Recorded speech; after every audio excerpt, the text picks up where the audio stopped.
कहानी की शुरुआत एक छोटी बच्ची को दिखाते हुए होती है जो एक चिट्ठी पर कुछ लिख रही थी, जिसमें वो लिखती है कि अब वो कभी नहीं बदलेगी और ना ही कभी बड़ी होगी। इतना लिखने के बाद वो अपने घर से बाहर आकर खड़ी हो जाती है और सूरज निकलने का इंतजार करती है। लेकिन जैसे ही वो ऊपर की तरफ देखती है तो उसकी आंखें हमें पीली दिखाई देती है। असल में वो बच्ची एक वैम्पायर थी। अब जैसे ही सूरज निकलता है और सूरज की रोशनी उस बच्ची पर पड़ती है तो उसका पूरा शरीर जलने लगता है, जिससे वो मर जाती है। इसके बाद हम देखते हैं कि दिन के समय पूरी दुनिया में कोई भी इंसान दिखाई नहीं देता है और पूरी दुनिया एक खाली जगह बन जाती है। अब ऐसा इसलिए हुआ क्योंकि 10 साल पहले एक इन्फेक्टेड चमगादड़ की वजह से पूरी दुनिया में प्लेग जैसी खतरनाक बीमारी फैल गई थी, जिससे ज्यादातर इंसान वैम्पायर्स बन चुके थे जो अपनी भूख मिटाने के लिए इंसानों का शिकार करके उनका खून पीते थे, जिस वजह से पूरी दुनिया में इंसानों की पॉपुलेशन बड़ी तेजी से कम होने लगी और धरती पर सिर्फ 5% ही इंसान रह गए और बाकी सब वैम्पायर बन गए। अब क्योंकि वैम्पायर्स इंसानों का खून पीकर ही जिंदा रहते थे, इसलिए इंसानों की पॉपुलेशन कम होने से वैम्पायर्स की भूख मिटाने के लिए इंसानी खून की कमी होने लगी थी। इसलिए वैम्पायर रिसर्चर्स वैम्पायर्स की पॉपुलेशन का पेट भरने के लिए इंसानी खून के जैसे ही खून बनाने में लगे हुए थे। वहीं कुछ अच्छे वैम्पायर्स भी थे जो इंसानों को बचाने के लिए लड़ाई लड़ रहे थे, क्योंकि वैम्पायर्स द्वारा इंसानों को पकड़कर लैब में अपनी खून की जरूरत पूरी करने के लिए पाला और मारा जा रहा था। यहाँ से सीन शिफ्ट होता है और हम रात का समय देखते हैं, जहाँ सड़कों पर फिर से लोग दिखने लगे थे। ये सभी वैम्पायर्स थे जो रात को ही बाहर निकलते थे। ये सारे वैम्पायर्स इंसानों की तरह ही जीते थे और रात होते ही अपने अपने काम पर चले जाते थे। यहाँ पर हम एक बूढ़े वैम्पायर को देखते हैं जो रास्ते से गुजर रहे कुछ वैम्पायर लोगों से ब्लड लेने के लिए उन पर अटैक करने की कोशिश कर रहा था, जिससे वो वैम्पायर्स उस बूढ़े वैम्पायर से डर रहे थे कि तभी वहाँ पुलिस आकर उसे बिजली के झटके देकर कंट्रोल करती है। वहीं हम डॉक्टर एडवर्ड डैल्टन को अपनी कार से अपने काम पर जाते हुए देखते हैं। डॉक्टर एडवर्ड ब्रोमली मार्क्स नाम के एक वैम्पायर की कंपनी में काम करता था। ब्रोमली की ये कंपनी दवा बनाने के साथ साथ वैम्पायर्स को ब्लड सप्लाई भी करती थी। एडवर्ड वहाँ सभी रिसर्चर्स का चीफ था। अब बिल्डिंग की सिक्योरिटी से गुजरने के बाद एडवर्ड एक रूम में जाता है जहाँ इंसानों को पकड़कर मशीनों में जकड़ दिया जाता है और उनका खून निकालकर इस कंपनी के रिसर्चर उस खून पर एक्सपेरिमेंट करते हैं। असल में वो इंसानों के खून जैसा ही नकली खून बनाने की कोशिश कर रहे थे, जिससे वो उस नकली खून से वैम्पायर्स की भूख मिटा सकें, जिनमें उन रिसर्चर्स के साथ एडवर्ड भी शामिल था। असल में एडवर्ड भी एक वैम्पायर था, लेकिन उसे इंसानों को ऐसे मशीनों में कैद रखना बिल्कुल भी सही नहीं लगता था और वो अपने इस काम से बहुत दुखी था। इसलिए वो वैम्पायर होने के बावजूद भी इंसानों का खून नहीं पीता था और सिर्फ जानवरों का ही खून पीता था, वो भी कभी कभार। अब यहाँ से एडवर्ड अपनी लैब में जाकर ह्यूमन ब्लड के जैसा ही ब्लड बनाने की कोशिश करता है, लेकिन उसका ये टेस्ट फेल हो जाता है। इसके बाद वो इस कंपनी की मीटिंग में जाता है, जिसमें उसका बॉस यानी इस कंपनी का मालिक चार्ल्स ब्रोमली, उसी की लैब में काम करने वाला उसका साथी क्रिस्टोफर, सिटी कमिश्नर और एक आर्मी ऑफिसर शामिल होते हैं। अब इस मीटिंग में उन्हें पता चलता है कि जिन वैम्पायर्स को खून नहीं मिल रहा वो एक खतरनाक क्रीचर में बदल रहे हैं, जिनको वो सबसाइडर कहते थे। इंसानी खून न मिलने की वजह से उनके कान लंबे और सर आगे से सिकुड़ गया था और इतना ही नहीं, उनमें सोचने की शक्ति भी कम हो रही थी। ये सबसाइडर्स खून के लिए वैम्पायर्स पर भी अटैक करने लगे थे। इसीलिए फिल्म की शुरुआत में वो बूढ़ा वैम्पायर खून न मिलने से इतना आक्रामक बन चुका था, क्योंकि वो सबसाइडर में बदल रहा था। अब क्योंकि धरती पर ह्यूमन पॉपुलेशन सिर्फ 5% ही बची थी, इसीलिए कंपनी का मालिक उनको कहता है कि हमें जल्द से जल्द इंसानी खून जैसा खून बनाना होगा, नहीं तो खून की कमी की वजह से बाकी वैम्पायर्स भी सबसाइडर बन जाएंगे। मीटिंग के बाद ब्रोमली एडवर्ड को कुछ पर्सनल बात करने के लिए अपने ऑफिस में ले जाता है। वहाँ सर्व की गई कॉफी को ब्लड के साथ मिक्स देखकर एडवर्ड कॉफी पीने से मना कर देता है। इसके बाद ब्रोमली उसे बताता है कि उसे कैंसर हुआ था, लेकिन वैम्पायर बन जाने के कारण वो ठीक हो गया। वो कहता है कि उसकी बेटी वैम्पायर नहीं बनना चाहती थी, इसलिए वो घर से भाग गई थी। ब्रोमली एडवर्ड को कहता है कि मैं जानता हूँ तुम इंसानों को बचाना चाहते हो, इसलिए तुम्हें जल्द ही ह्यूमन ब्लड जैसा ब्लड बनाना होगा। इसके बाद एडवर्ड अपनी लैब में चला जाता है और अपने साथी क्रिस्टोफर के साथ ये सारी बातें डिस्कस करता है। क्रिस्टोफर उसे हिचकिचाते हुए बताता है कि एक बंदर पर टेस्ट कर रहा हूँ और इस टेस्ट को आगे बढ़ाने के लिए मुझे कुछ और टेस्ट करने होंगे, जिससे शायद हम ब्लड बना सकें। कुछ समय बाद रिसर्चर एक कैदी पर टेस्ट शुरू करते हैं। वहीं ब्रोमली और कुछ ऑफिसर्स विंडो से इस टेस्ट को होता देख रहे थे। एडवर्ड उस इंसान के बॉडी में ब्लड का सब्स्टिट्यूट डालता है, जिससे पहले वो इंसान थोड़ा अच्छा महसूस करता है, लेकिन बाद में जब पूरा सब्स्टिट्यूट बॉडी में चला जाता है तो वो उल्टी करने लगता है और उसकी बॉडी चेंज होने लगती है और शरीर में छाले पड़ने लगते हैं। रिसर्चर उसे तुरंत पकड़ लेते हैं और एपिमोन नाम की दवा इंजेक्शन के जरिए उसकी बॉडी में डालते हैं, जिससे उसका हिलना बंद हो जाता है और बॉडी पहले जैसी हो जाती है। लेकिन इसके तुरंत बाद उसकी पूरी बॉडी एक्सप्लोड हो जाती है। उस रात एडवर्ड लैब से घर चला जाता है और रास्ते में अपनी कार में न्यूज देख रहा होता है, जिसमें ब्लड की रैशनिंग से होने वाले दंगों के बारे में बताया जाता है। यानी वैम्पायर लोग ब्लड कम दिए जाने की वजह से दंगा करने लगे थे।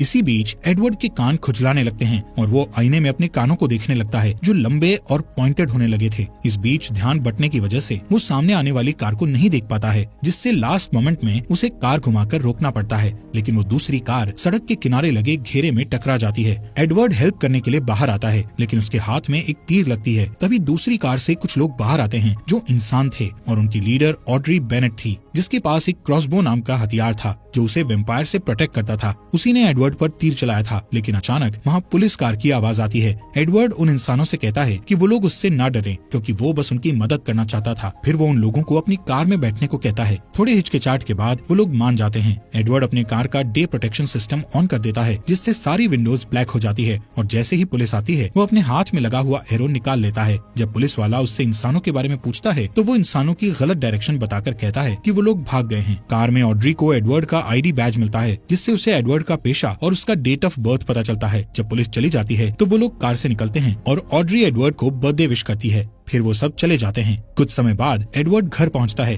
और तभी सारे वेम्पायर्स के लिए एक अनाउंसमेंट होती है जो सनराइज के लिए वार्निंग देती है। एडवर्ड घर पहुंचकर डिनर करता है और फिर अपने प्लांट्स की देखभाल करने लगता है। अचानक उसके घर में उसका भाई फ्रैंकी डेल्टन आता है, जो आर्मी में होने की वजह से महीनों से उससे नहीं मिला था। फ्रैंकी एडवर्ड से बर्थडे पार्टी देने के लिए कहता है। इस पर एडवर्ड कहता है कि वो अब 35 साल का हो गया है। फिर फ्रैंकी कहता है कि उन्हें बर्थडे सेलिब्रेट करना चाहिए और उसके लिए वो 100% प्योर इंसान के ब्लड की महंगी बोतल लेकर आया था। वो 2 ग्लास में ब्लड डालता है और अपने भाई को पिग का ब्लड पीने की बात पर चिढ़ाता है, लेकिन एडवर्ड ब्लड पीने से मना कर देता है और इस बात पर फ्रैंकी को गुस्सा आ जाता है और दोनों में बहस शुरू हो जाती है। फ्रैंकी कहता है कि एडवर्ड इंसान के ब्लड को हाथ नहीं लगाता है, लेकिन अभी भी उसी कंपनी के लिए काम करता है जो अपने फायदे के लिए इंसानों को पालते और मारते हैं। इस पर एडवर्ड कहता है कि ब्लड का सब्स्टिट्यूट तलाशने के लिए उसे ये बुरा काम करना जरूरी है, लेकिन वो फ्रैंकी से भी नाराजगी जाहिर करता है क्योंकि वो आर्मी के लिए इंसानों का शिकार करता है। फिर अचानक एडवर्ड ब्लड की बोतल को उठाकर सारा ब्लड ड्रेन में डालने लगता है कि तभी फ्रैंकी बोतल उसके हाथ से लेकर दीवार में मार देता है। इसके बाद फ्रैंकी जाने की कोशिश करता है, लेकिन एक सबसाइडर उसके रास्ते में आ जाता है और वो नहीं जा पाता। वो क्रीचर किचन में जाता है और दीवार के ऊपर जो ब्लड था उसे चाटने लगता है और उसके बाद टेबल के ऊपर रखे ग्लास को भी चाटता है। इसी बीच फ्रैंकी एक चाकू उठा लेता है, जिससे सबसाइडर चौंक जाता है और फ्रैंकी को दीवार की तरफ धक्का देता है। फ्रैंकी ग्लास के टेबल पर गिर जाता है, जिससे टेबल का कांच टूटकर बिखर जाता है और कुछ सेकंड के लिए फ्रैंकी बेहोश हो जाता है। फिर सबसाइडर एडवर्ड की तरफ बढ़ता है। एडवर्ड एक स्टूल को उठाकर उसे रोकने की कोशिश करता है और साथ ही अपने भाई को होश में लाने के लिए उसका नाम लेकर पुकारता है।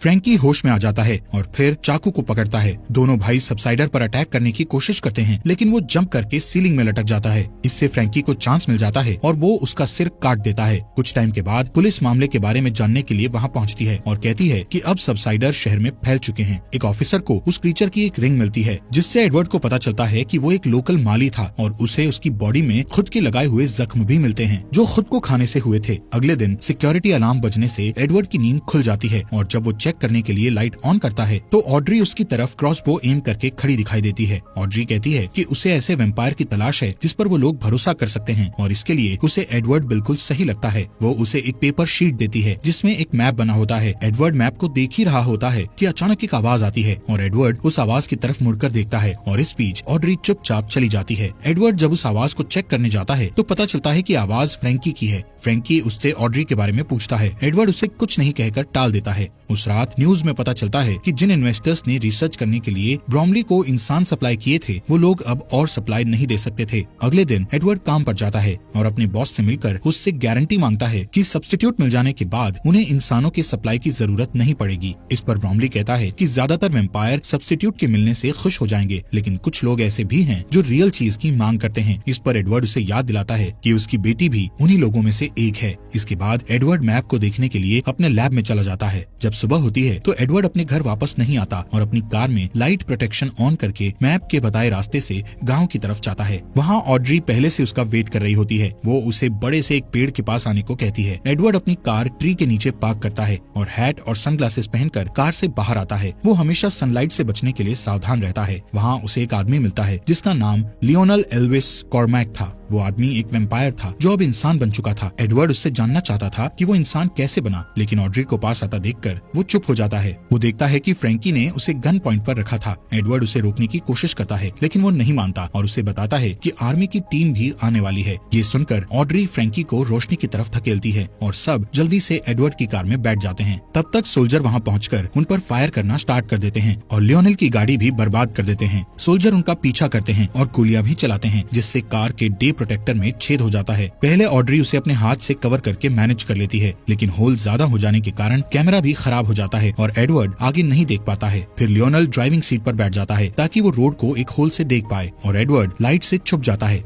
जब वो लोग कमजोर ब्रिज पर पहुंचते हैं तो लियोनेल बहुत तेजी से ड्राइविंग करके ब्रिज को क्रॉस कर लेता है, जबकि आर्मी ट्रक हैवी होने के कारण ब्रिज टूट जाता है और ट्रक ब्लास्ट हो जाती है और बाकी के लोग पीछे रह जाते हैं। रात होने के बाद वो लोग कार को नदी के पास पार्क करते हैं और लियोनेल एडवर्ड को बताता है कि वो कार में डे लाइट मॉडिफिकेशन लगाने का काम करता था, जो सूरज की रोशनी से कार के अंदर बैठे लोगों को बचाता है और कार में इस तरह के सिस्टम लगाने वाली पहली शॉप उसी की थी। लियोनेल कहता है वेम्पायर्स के लिए दिन में कार चलाना बहुत अमेजिंग होता है, क्योंकि दिन के समय सड़कें खाली होती थी, लेकिन इसमें रिस्क भी था, क्योंकि एक तो सूरज की रोशनी में दिखाई नहीं देता और दूसरा उन्हें अपने शरीर को भी सूरज की रोशनी से बचाना होता है और इस चक्कर में एक्सीडेंट होने का डर रहता है। और लियोनेल के साथ भी वही हुआ था। एक दिन जब वो दिन के समय ड्राइविंग कर रहा था तो उसे कुछ दिखाई नहीं दे रहा था और उसने कुछ खाया भी नहीं था, इसलिए उसकी एनर्जी भी कम हो गई थी और कार गलती से रिवर फेंस में टकरा गई थी। क्रैश की वजह से वो कार के साथ रिवर में गिर गया था और रिवर में गिरने से पहले कार में आग लग गई थी। जब वो रिवर से बाहर आया तब वो वापस इंसान बन गया था। उसकी बात पूरी होने पर ऑड्री एडवर्ड से कहती है कि वो भी सेफ्टी के साथ ऐसी ही सिचुएशन पैदा करे ताकि वो फिर से इंसान बन सके। दूसरी तरफ कंपनी में ब्रॉमली अपनी बेटी के कुछ पिक्चर्स देख रहा होता है, तभी फ्रैंकी वहाँ आता है। ब्रॉमली उसे कहता है कि अगर एडवर्ड तुरंत वापस आ जाए तो उस पर कोई केस नहीं लगेगा। इस पर फ्रैंकी कहता है कि ब्रॉमली उससे जो कुछ भी करने को कहेगा वो करने को तैयार है। इस बीच एडवर्ड और उसके साथी इंसान कार में अपने घर जा रहे होते हैं। एडवर्ड बार बार ऑड्री की नेक को देखता है। ऑड्री ये नोटिस करती है और उसकी पॉइंटेड ईयर्स को देखती है तो समझ जाती है कि उसे खून की प्यास लगी है। फिर वो अपना हाथ काटकर उससे निकलने वाले ब्लड को एक कप में इकट्ठा करती है और उसे पीने को देती है।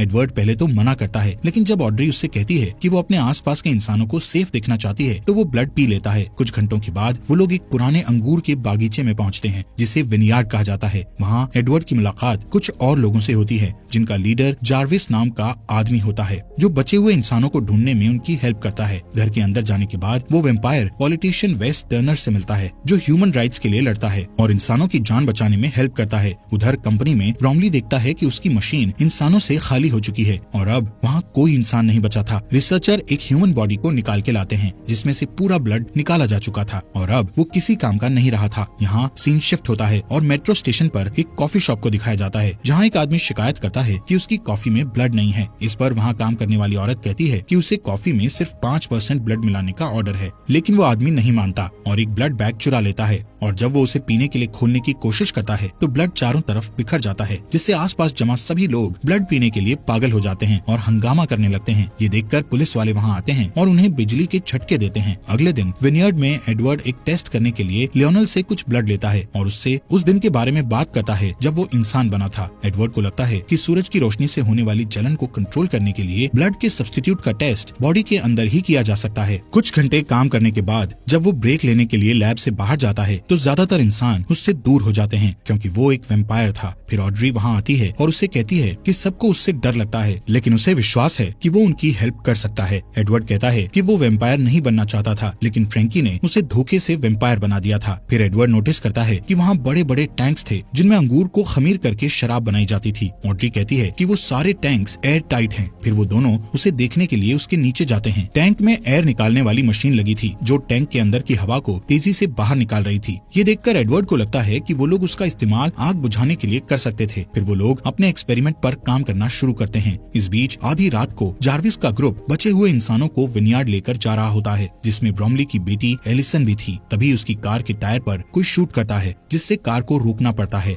वो लोग अपना हथियार लेकर कार से बाहर निकलते हैं, लेकिन आर्मी उन्हें चारों तरफ से घेर लेती है और थोड़ी देर तक फाइट करने के बाद सारे इंसान हार जाते हैं। एलिसन विनयार्ड से कांटेक्ट करने की कोशिश करती है, लेकिन थकान थकान से बेहोश हो जाती है। फ्रैंकी उसके हाथ से वॉकी टॉकी ले लेता है और लोकेशन का पता लगाने के लिए उस कॉल को ट्रैक करता है। उधर विनयार्ड में सारे इंसान अपना अपना सामान इकट्ठा करके अपनी कार में बैठ रहे होते हैं और सुरक्षित जगह जाने के लिए टर्नर को फॉलो करते हैं, लेकिन एडवर्ड वहीं रहना चाहता था क्योंकि उसे एक्सपेरिमेंट करना था। लियोनेल और ऑड्री भी उसकी हेल्प करने के लिए रुक जाते हैं। इधर एलिसन को जब होश आता है तो वो खुद को अपने फादर के ऑफिस में पाती है और जब उसका फादर ब्रॉमली आता है तो वो एक चाकू उठा लेती है। एलिसन अपने पिता से अपने दोस्तों को छोड़ देने के लिए कहती है। ब्रॉमली कहता है कि वो उसे देखकर खुश है और उसे गले लगा लेता है। फिर कहता है कि वो उसके दोस्तों के लिए कुछ नहीं कर सकता है। इस पर एलिसन उसे धकेल देती है और डोर की तरफ भागती है, लेकिन एक सोल्जर उसे हिट करता है और वो बेहोश हो जाती है। ब्रॉमली को रियलाइज होता है कि उसकी बेटी ने उसे चाकू मार दिया है। अगले दिन विनयार्ड में एक्सपेरिमेंट स्टार्ट होने वाला होता है। ऑड्री मॉनिटर्स को देखने का जिम्मा लेती है और लियोनेल टैंक के नीचे एडवर्ड के साथ रहता है। एडवर्ड के चेस्ट में एक हार्ट मॉनिटर अटैच किया जाता है और उसे एक वेट ब्लैंकेट से कवर किया जाता है। प्रोसेस बहुत सिंपल होता है। वो लोग टैंक को ओपन करते हैं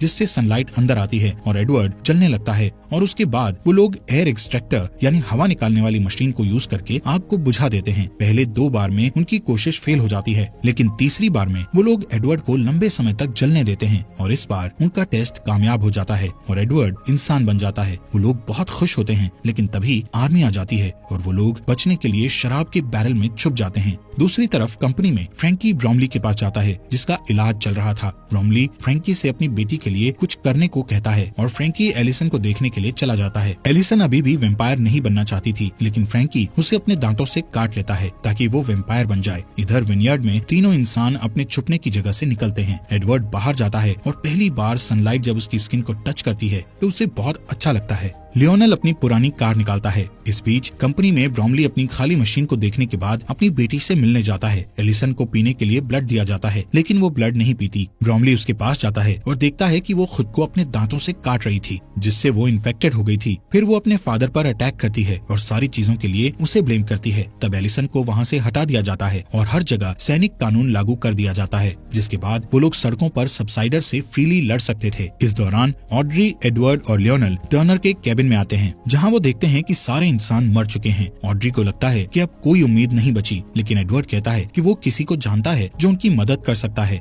इस बीच क्रिस्टोफर को लैब में दिखाया जाता है जो अभी भी एक्सपेरिमेंट कर रहा था। उधर आर्मी सबसाइडर्स को घसीटकर सनलाइट में मरने के लिए लेकर जा रही होती है और एलिसन भी उनमें से एक होती है। उसे मरता देखकर फ्रैंकी को अपनी गलती का एहसास होता है। उस रात क्रिस्टोफर अपने घर आता है तो एडवर्ड ऑड्री और लियोनेल को अपने लिए वेट करते हुए देखता है। एडवर्ड उससे कहता है कि उसके पास एक सोल्यूशन है जो सब्स्टिट्यूट से बेटर है और उसे हेल्प करने के लिए कहता है। उनकी बातचीत फोन रिंग होने की वजह से रुक जाती है। क्रिस्टोफर कॉल रिसीव करने के लिए चला जाता है। जब उसे आने में लेट हो जाता है तो सबको शक होता है और ऑड्री चेक करने उसके पीछे जाती है। एडवर्ड और लियोनेल उसके कोट को चेक करते हैं। यहाँ पता चलता है कि क्रिस्टोफर ने अपना फोन शुरुआत से कंपनी के साथ कॉल पर रखा हुआ था और कंपनी के सभी लोग जान गए थे कि एडवर्ड और उसके साथी कहाँ हैं। अचानक वहाँ आर्मी आ जाती है और फाइट में ऑड्री बेहोश हो जाती है और उसे पकड़ लिया जाता है। लियोनेल और एडवर्ड रोड पर बनी हुई टनल के जरिए वहाँ से बच निकलते हैं और एक पुरानी सुनसान बिल्डिंग में छुपने का फैसला करते हैं, लेकिन वहाँ एक सबसाइडर उन पर अटैक कर देता है। तभी फ्रैंकी वहाँ आ जाता है और उस क्रीचर को शूट कर देता है।